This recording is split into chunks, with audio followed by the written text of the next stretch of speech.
বিবেক বিবেচনা ছাড়া যখন হত্যা করতে শুরু করে, এটা গণহত্যাই বলা যায়। এখানে কিশোর মারা গেছে, শিশু মারা গেছে। আমি শুনেছি যখন হেলিকপ্টার থেকে গুলি করছিল, ছাদে দুটা বাচ্চা খেলছিল, তাদের গায়ে গুলি লেগেছে। একটা বাচ্চা ছেলে টেবিলে পড়ছিল জানালার সামনে, সে জানালায় উকি দিয়ে জানালায় দেখতে গেছে, ওর মাথায় গুলি লেগেছে। এই যে একটা সরকার, দেশের অপোজিশন থাকবে না, অপোজিশন দেশের নাগরিক না। বিএনপি জামাত মানেই বলতে চায় যে একটা শত্রু বা এদেশের বিপক্ষের কোন শক্তি, তাদের নেগেটিভটা শোনেন না। অথচ বিএনপি জামাত হচ্ছে এদেশের একটা মানে আপামর এবং সব থেকে জনপ্রিয় রাজনৈতিক দল।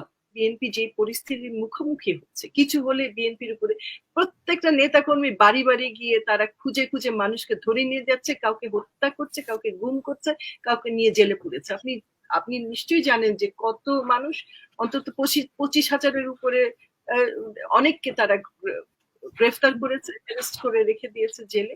যেটা হচ্ছে গিয়ে 1 নম্বর হচ্ছে যে বিএনপির ভূমিকা। তো বিএনপি কিন্তু আমি যেটা জানি, বিএনপি প্রথম দিন থেকে সহযোগিতায় আছে, কিন্তু বিএনপি সরাসরি সংযুক্ত হয়নি। এটার মূল কারণ হচ্ছে বিএনপি সংযুক্ত হলেই এটার পুরো অ্যালিগেশনটা চলে যাবে ছাত্রদের উপরে যে এটা একটা ষড়যন্ত্র করছে সরকার পতনে। তো তাই বিএনপি কিন্তু ট্যাসিটলি বা ইনডিরেক্টলি এই এই ছেলেদের পাশে ছিল। আমি আপনাকে বলি, যখন আপনার এটা বোধহয় কত তারিখ ছিল, এটা বোধহয় 15 বা 16 তারিখ, যেদিন বিটিভিতে আগুন লাগলো, তো ঢাকা থেকে আমাকে ফোন করেছিল একজন আমার খুব পরিচিত, আমার খুব ঘনিষ্ঠ একজন, বললো যে আমরা আন্দোলনে আছি, হঠাৎ দেখলাম যে বিটিভি ভবনে রামপুরাতে বিশাল বিরাট বিস্ফোরণ হলো এবং আগুন জ্বলে গেল। এটা তো আমরা তো কিছুই জানি না, কারণ আমরা তো লাঠিও নাই আমাদের সঙ্গে, কারো কারো হাতে হয়তো লাঠি ছিল, বাকি কারো হাতে লাঠিও ছিল না।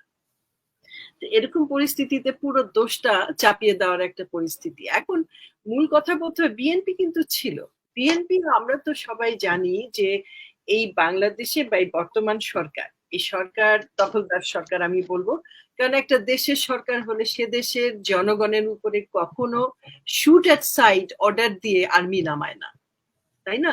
তার আগেও আমরা দেখেছি এই যে আওয়ামী লীগের যে সন্ত্রাসী বাহিনী আছে, ছাত্রলীগ বাহিনী, সন্ত্রাসী বাহিনীকে তারা আর্ম দিয়ে পাঠিয়ে দিচ্ছে ছেলেগুলোকে হত্যা করবার জন্য। ছেলে মেয়ে ওরা হলের ভেতরে গিয়ে সন্ত্রাসী করতে চেষ্টা করেছে, কিন্তু এদের জনসমর্থন এমন এতই ছিল যে একটা পর্যায়ে কিন্তু ছাত্রলীগদের হল থেকে বের করে দেওয়া হয়েছিল। আমরা পড়েছি সেই খবরগুলো।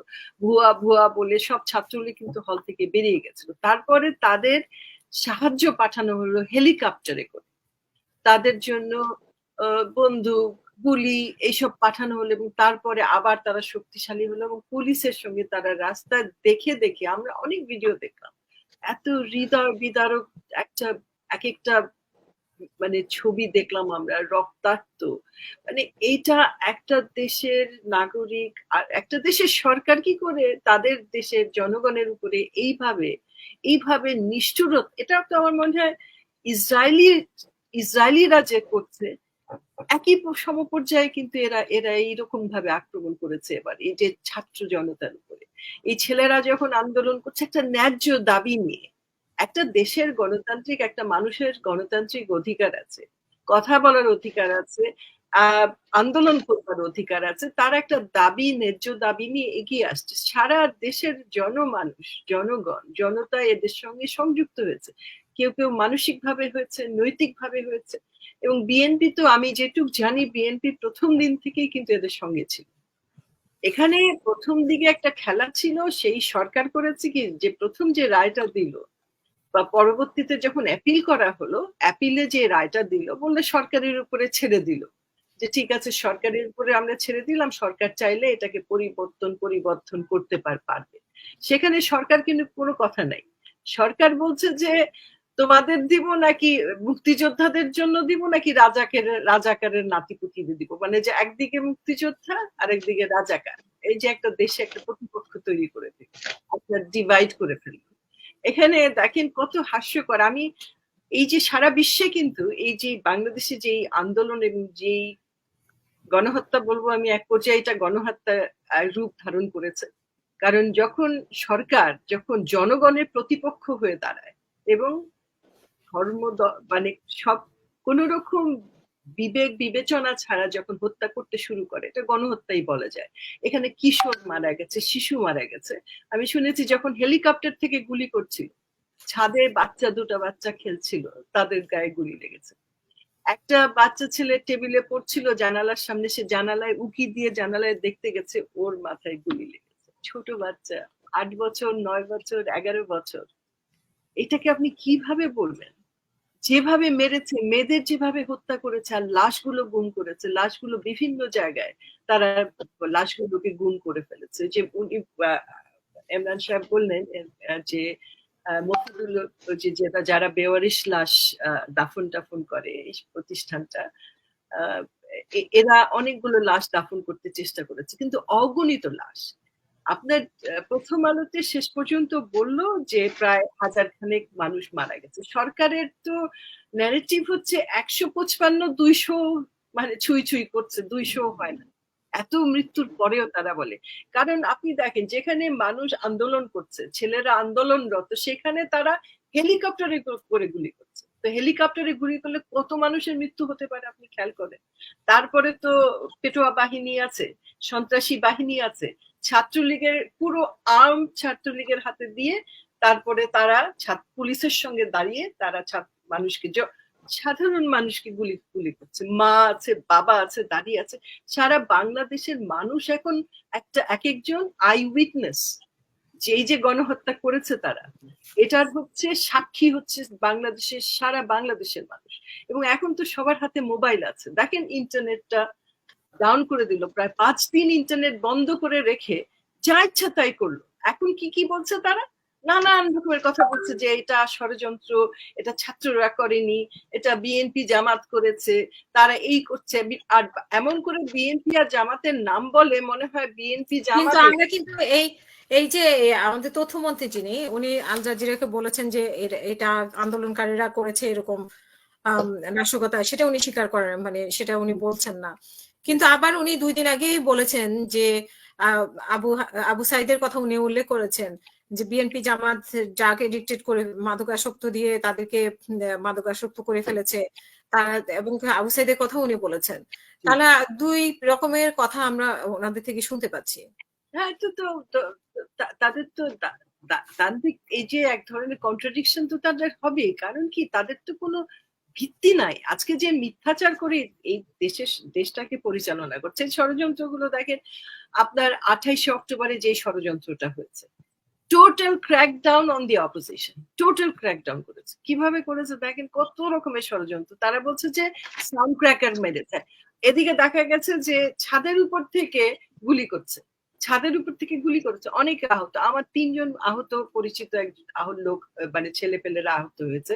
তাদের স্প্লিন্টারের গুলি লেগেছে 10-12টা করে, কারো 6টা লেগেছে, এখনো তারা সুস্থ হয়নি সম্পূর্ণ। এই যে একটা সরকার, দেশের অপোজিশন থাকবে না, অপোজিশন দেশের নাগরিক না। বিএনপি জামাত মানেই বলতে চায় যে একটা শত্রু বা এদেশের বিপক্ষের কোন শক্তি, তাদের নেগেটিভটা শোনেন না। অথচ বিএনপি জামাত হচ্ছে এদেশের একটা মানে আপামর এবং সব থেকে জনপ্রিয় রাজনৈতিক দল। তাদের শত্রু বানাবে, তাদের জন্য একটা নেগেটিভ তৈরি করেছে। কিছুদিন আগে মানে এক ভদ্রলোক, যে মানিক সাহেব যে আছেন, যে জাজ ছিলেন, তার তো কোনো ধারণা নাই, তিনি সবাইকে রাজাকার বানিয়েছে। মির্জা ফখরুল ইসলাম রাজাকার, সবাই রাজাকার। আমার বাবাকেও রাজাকার বলে, আমার বাবা মশিউর রহমান জাদু মিয়া, তাকে রাজাকার বলছে। তার মেয়ে এখন খুব সোচ্চার, এই কথাগুলো বলছে। তারপরে শেষে গতকাল থেকে দেখছি যে উনি জিয়াউর রহমানকে আবার নতুন করে রাজাকার বলা শুরু করছে। এই যে রাজাকারের যে একটা মানে, এটাকে কি বলবো, একটা ক্যাপসিউল একটা তৈরি করেছে, মানে মানুষ কি বলছে। কিন্তু এখন তো মানুষ আর এই সরকারের সাথে নাই, সরকারের আসল চেহারাটা তো বেরিয়ে গেছে এখন।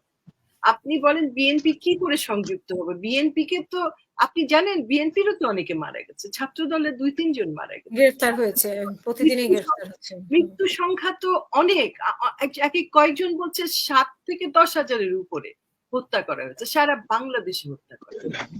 তো সেইখানে বিএনপি কতটা যাবে? আর কিছু হলেই তো বিএনপি, কিছু হলেই তো বিএনপি। মির্জা ফখরুল ইসলাম সাহেব কিন্তু উনি গায়েবীন জানাজা পড়েছিলেন, এটা কবে, এটা বোধহয় শুক্রবার। রীতা রহমান, সংক্ষেপ করতে বলবো আপনাকে। আচ্ছা, একটা এটা শেষ করে দিই। ওখানে হুম হুম বিএনপির একটা প্রোগ্রাম ছিল যে পরবর্তীতে তারা সর্বদলীয় ভাবে মানে কি বলবো ঐক্য জোটের মাধ্যমে একটা মানে ওনাদের পরবর্তী যে কর্মসূচি সেটা ঘোষণা করবেন, কিন্তু তার আগেই কিন্তু ওই কারফিউ দিয়ে আর্মি ডিপ্লয় করে তারা সবকিছু বন্ধ করে দিল। তো সুতরাং এখন শুধু বিএনপি, হ্যাঁ বিএনপি উপরে মানুষের প্রত্যাশা অনেক বেশি, বিএনপি হয়তো হয়তো অর্গানাইজ করতে পারতো, বা তাদেরও পরিস্থিতিটা বুঝতে হবে বিএনপি যে পরিস্থিতির মুখোমুখি হচ্ছে, কিছু হলে বিএনপির উপরে প্রত্যেকটা নেতাকর্মী বাড়ি বাড়ি গিয়ে তারা খুঁজে খুঁজে মানুষকে ধরে নিয়ে যাচ্ছে, কাউকে হত্যা করছে, কাউকে গুম করছে, কাউকে নিয়ে জেলে পুরেছে। আপনি আপনি নিশ্চয়ই জানেন যে কত মানুষ, অন্তত 25,000-এর উপরে অনেককে তারা গ্রেফতার করেছে, অ্যারেস্ট করে রেখে দিয়েছে জেলে, তারপরে মামলা দিয়েছে। আপনি দেখেন এখন ছাত্রদের উপরে নতুন করে মামলা দিয়েছে, এবং ওই যে বেওয়ারিশ মামলা দিয়েছে, যে মামলা একটা মামলা করে ইচ্ছা মতো সেখানে গাইবি লোকজন মামলা, যেটা বাংলাদেশে খুবই প্রচলিত এই জিনিসটা। 25,000-এর মতো ছাত্রদের বিরুদ্ধে মামলা দিয়েছে। মানে আপনি চিন্তা করেন এই সরকারকে আপনি কি দেশের সরকার বলবেন? এ তো দখলদার, এরা হচ্ছে অকুপাইড গভর্নমেন্ট, আমাদের ক্ষমতা অকুপাই করে আছে, তারা আমাদের উপরে যা ইচ্ছা তাই করছে, এবং এটা এক ধরনের ভারতের যে স্বার্থ আছে সেই স্বার্থ সিদ্ধির জন্য বাংলাদেশের ক্ষমতা দখল করে আমাদের বাংলাদেশের জনগণকে নিষ্পেষিত করতেছে, হত্যা করতেছে। মানে এই সরকারের তো ক্ষমতায় থাকার আর কোনো অধিকার নাই।